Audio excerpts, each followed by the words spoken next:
Nobody remembers the quiet ones until it's too late. For most of my life, I existed in the background. The kind of person people described as reliable when they couldn't think of anything more interesting to say. I arrived early, left late, and never complained. I believed effort had its own language, that results spoke louder than words. That belief made me invisible, and invisibility, I learned too late, is dangerous.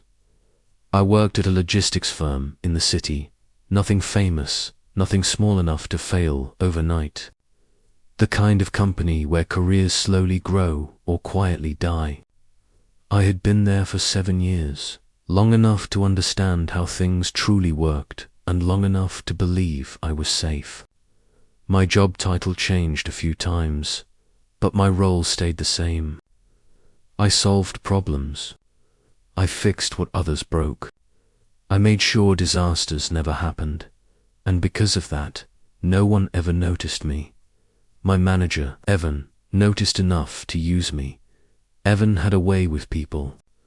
He smiled when he spoke, leaned in like your words mattered, laughed at jokes he'd already heard. He never raised his voice, never lost his temper. Everyone trusted him instinctively, which is exactly why they never questioned him.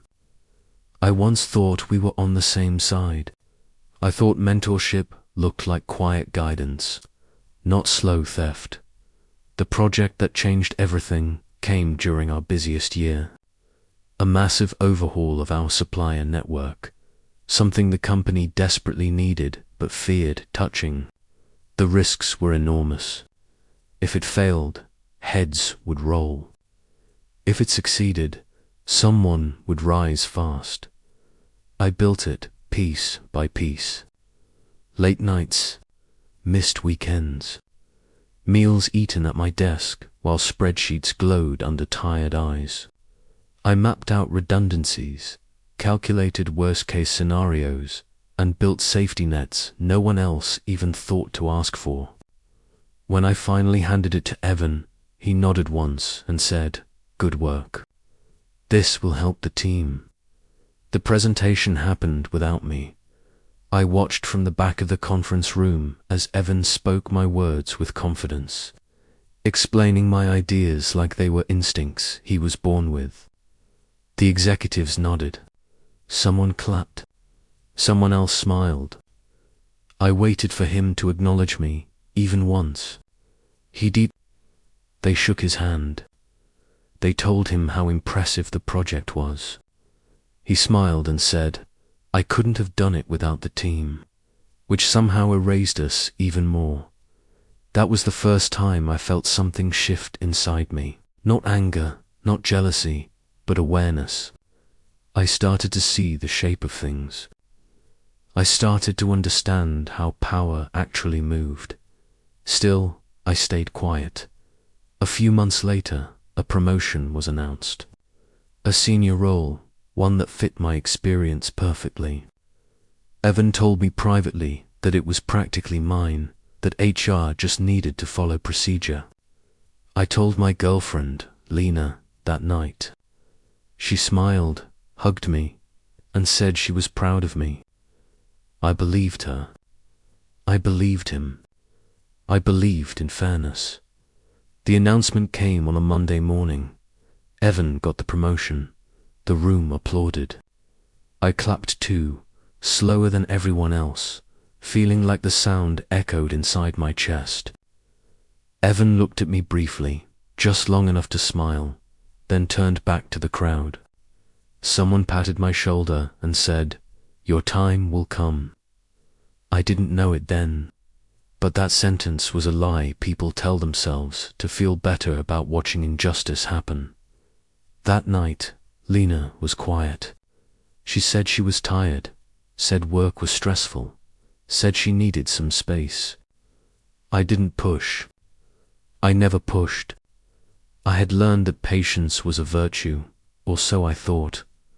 Over the next few weeks, things began to slip. Small responsibilities were taken from me. Decisions I used to make were suddenly made without me. Meetings I had always attended were rescheduled when I wasn't around. Evan never explained. He never had to. Then came the audit. It started as a routine internal review, something the company did every year.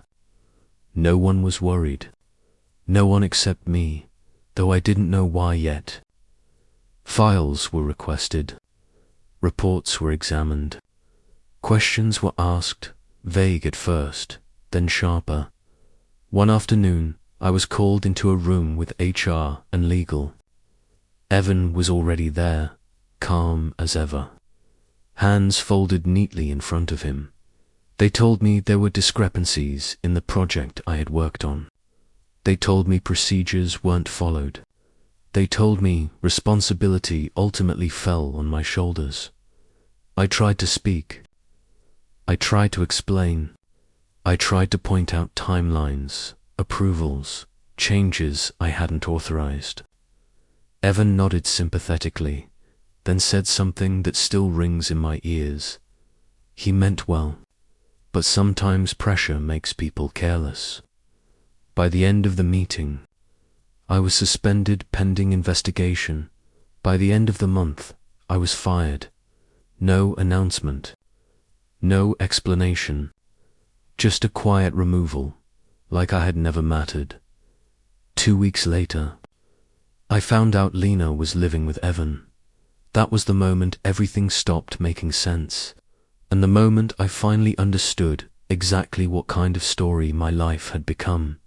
And that was only the beginning. Asterisk. The strange thing about losing everything at once is that your mind refuses to accept it. It searches for logic, for mistakes that can be undone, for conversations that can still be had. For days after I was fired, I woke up at the same time out of habit, reached for my phone to check emails that no longer came, and stared at the ceiling, wondering when someone would call to tell me it had all been a misunderstanding. No one did. The company sent a final message thanking me for my service and reminding me of my confidentiality obligations. 7 years reduced to 3 polite sentences. My access was revoked. My name quietly disappeared from internal systems.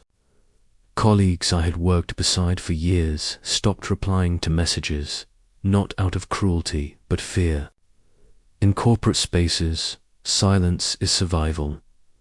Lena blocked me. That hurt more than I expected.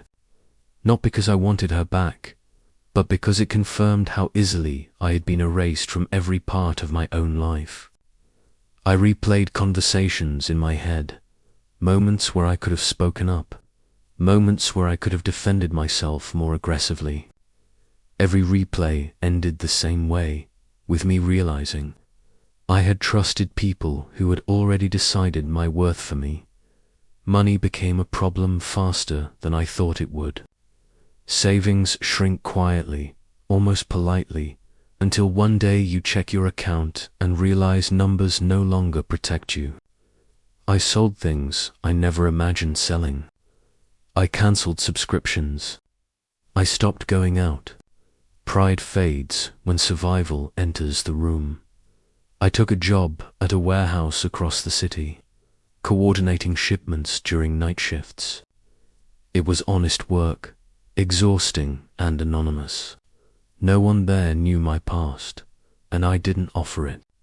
I wore a badge with my first name printed in cheap plastic and kept my head down, just like I always had. But something inside me had changed. I no longer believed the world rewarded fairness. I believed it rewarded perception, control, timing. At night, after my shifts, I couldn't sleep. My body was tired, but my mind was alive in a way it had never been before. I replayed the audit meeting, Evan's calm voice, the way he framed my competence as recklessness. I realized something important then. He hadn't destroyed me with lies.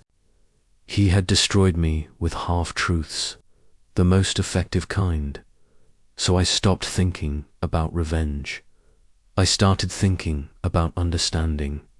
I began reading. Not motivational books, not self-help nonsense. I read about corporate compliance, internal investigations, regulatory reporting structures. I learned how companies protect themselves from lawsuits and how they sacrifice individuals when necessary. I learned about audit trails, digital signatures, approval hierarchies. I learned how people like Evan survived for years by never technically breaking rules, only bending them until others carried the weight.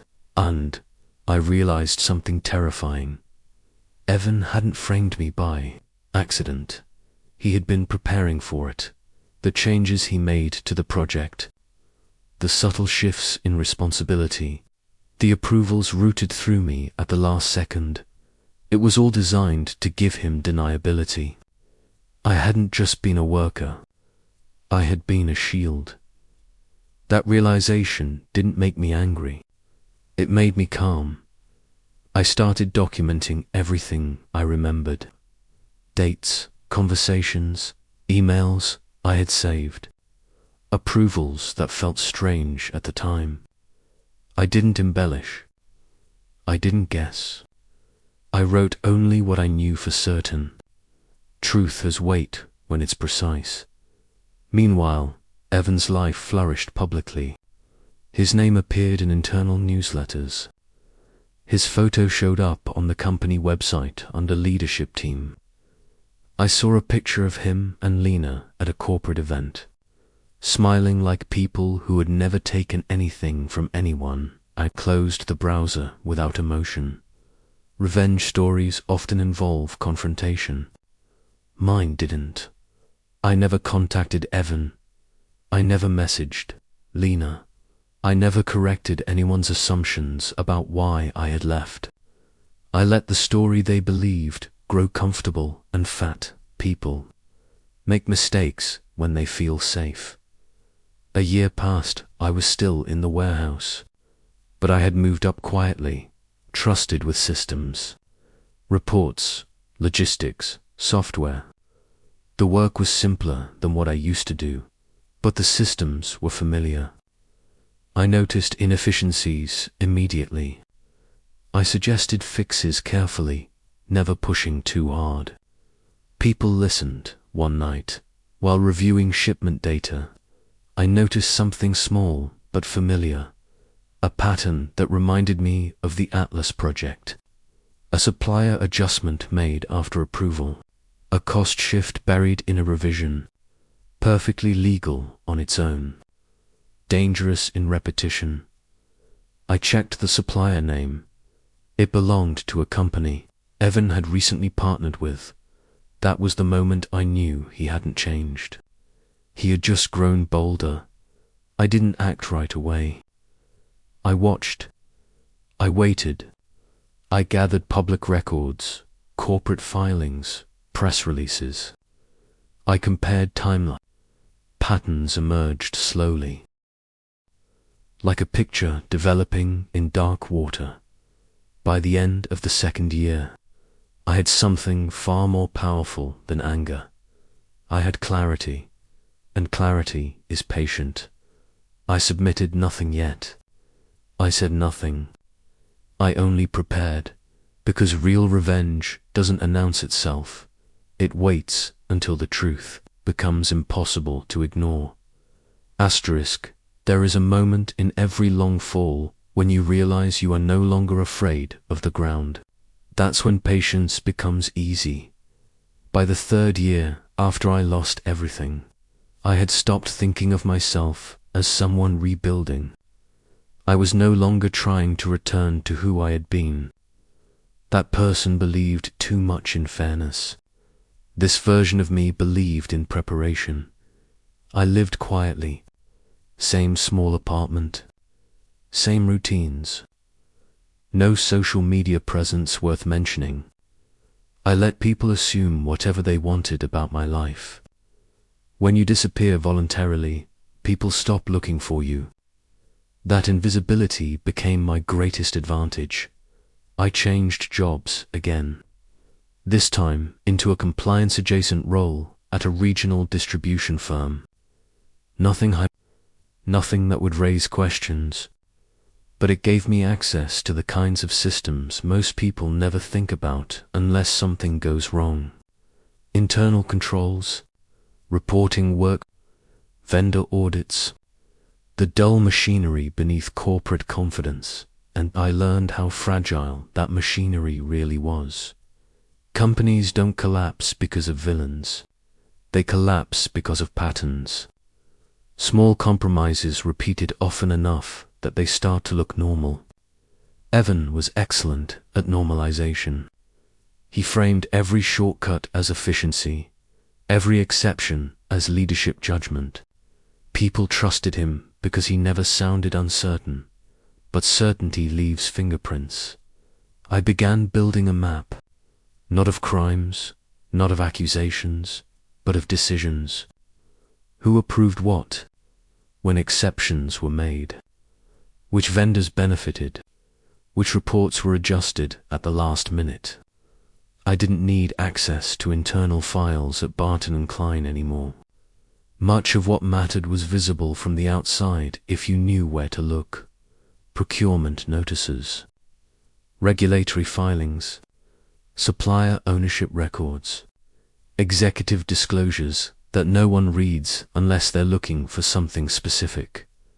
I was, late one night, scrolling through a supplier registry. I found a connection I suspected but couldn't yet prove. A consulting firm tied indirectly to Evan's brother-in-law. Not illegal, not even unethical on paper, but the timing was interesting. The contracts started shortly after Evan's promotion. The scope grew steadily. The oversight shrank. I didn't smile. I didn't feel satisfaction. I felt confirmation. People often imagine revenge as a release of emotion. For me, it was the opposite. The closer I got to the truth, the quieter I became. Emotion clouds judgment. I needed mine clear. Meanwhile, Evan's public image continued to rise. He spoke at conferences. He was quoted in industry articles. He presented himself as a problem solver, someone who cut through red tape. The irony would have been funny if it hadn't once destroyed me. Then something unexpected happened. Someone reached out to me, an old colleague. Not a close one, just someone I had worked with years ago. The message was cautious, carefully worded. He said he hoped I was doing well. He said he had a question about how things ended back then. We met for coffee. He didn't accuse. He didn't confess. He just talked. About pressure. About how decisions were made now. About how certain people were protected while others took the blame. He never said Evan's name. He didn't have to. Before we left, he said something that stayed with me.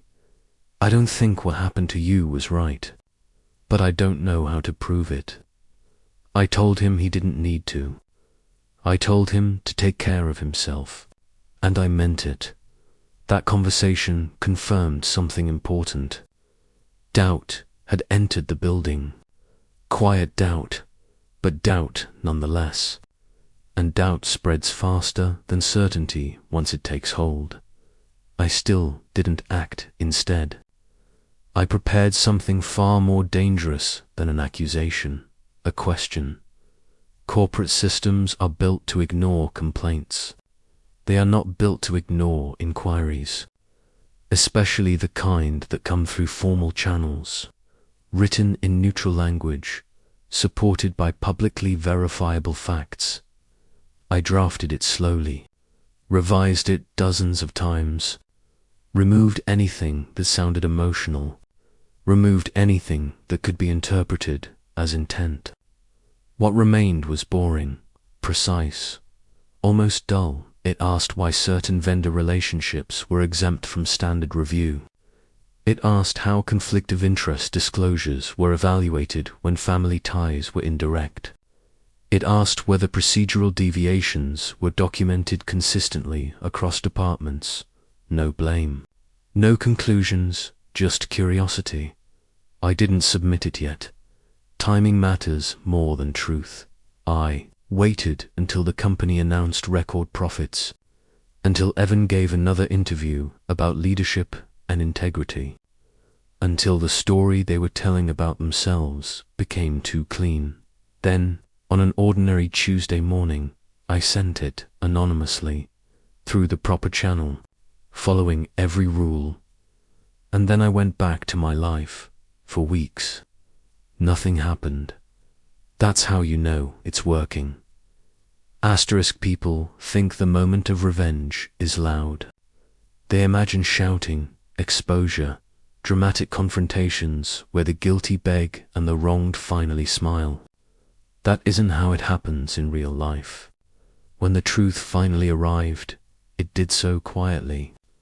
Like everything else in this story at first. No one noticed. Barton and Klein released a short internal memo about routine compliance reviews. The wording was careful, almost comforting. There were no names, no accusations, no urgency. Just a reminder that transparency and accountability were core values of the organization. Employees skimmed it and went back to work. Evan shared it with his team, smiling, joking that audits were just part of growth. But audits are never just audits. Behind closed doors, questions were being asked. Not the kind you can charm your way out of, not the kind answered with confidence and a firm handshake. These questions came with spreadsheets attached, timelines highlighted, and footnotes that pointed to contradictions. No one could easily explain. Evan was called into meetings that didn't appear on calendars. Meetings where phones were left outside and notes were taken by people who didn't introduce themselves. He came out of those meetings quieter than usual, his smile thinner, his jokes forced. Still, publicly, nothing changed. That was the most unsettling part for him. People like Evan survive by controlling narratives. They know when to speak, when to deflect, when to reassure. What he didn't know how to handle was silence from above. No feedback, no reassurance, no indication of where things were going. Weeks passed. Then the second memo came. This one mentioned external review support. That phrase carries weight in corporate spaces. It means outsiders. It means regulators, consultants, people who don't care about office politics or personal histories. It means the story is no longer controlled internally. Evan stopped giving interviews. His name quietly disappeared from the company website's leadership page. At first, people assumed it was a glitch. Websites get updated all the time. But when it didn't return after several days, whispers began. I heard all of this from a distance. From industry news, from former colleagues who suddenly remembered I existed. From subtle shifts in how people spoke about the company. I didn't insert myself into any conversation. I didn't correct assumptions or confirm rumors. I stayed silent, because silence was no longer my weakness. It was my position. The investigation widened. What started as a review of procurement practices expanded into a full audit of decision-making authority. Contracts were examined. Approval chains were reconstructed. Emails were recovered from archives people assumed no one would ever look at again. Patterns emerged. Small exceptions that had once been waived. Away as leadership judgment began to look like a system designed to concentrate power, obscure responsibility, and ensure that when things went wrong, blame could always be redirected downward. The Atlas project resurfaced, this time. Not as a failure, but as an origin point. Auditors traced modifications made after the original plan. They compared them to earlier versions. They noticed who approved which changes and when. They noticed something else too, that many of the decisions attributed to me had been submitted under my name but finalized outside my authority. Sheil Evan had once hidden behind became the evidence that exposed him. One morning, the announcement came. Evan was placed on administrative leave. No explanation. No farewell email. No goodbye meeting. Just absence.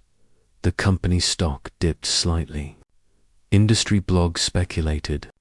Employees pretended not to talk while talking about nothing else. The silence he had once mastered now worked against him. In the absence of a narrative, people filled the space with their own conclusions. The formal findings were released 3 months later. They were devastating. Conflict Pinterest violations. Failure to disclose indirect relationships. Procedural manipulation. Retaliation against a subordinate to deflect. Accountability. My name appeared in the report, not as the accused, as the harmed party. My termination was officially reclassified as unjustified. The company issued a statement acknowledging procedural failures and individual misconduct at the senior leadership level.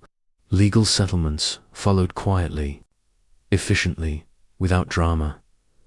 Evan resigned before the final report went public. That detail mattered more than people realized.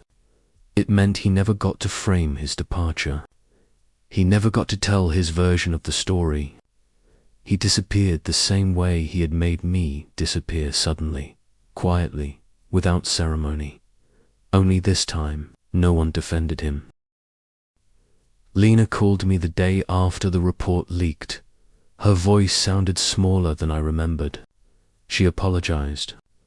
Not just for leaving, but for believing the version of reality Evan sold her. She said she had ignored signs because they were inconvenient. She said she thought success meant security. I listened without interrupting. When she finished, there was a long pause. I could tell she was waiting for forgiveness, or anger, or something dramatic that would give her closure. I gave her honesty instead. I told her I didn't hate her. I told her I didn't miss her. I told her what she had chosen made sense to who she was at the time, and that I hoped she would choose differently in the future.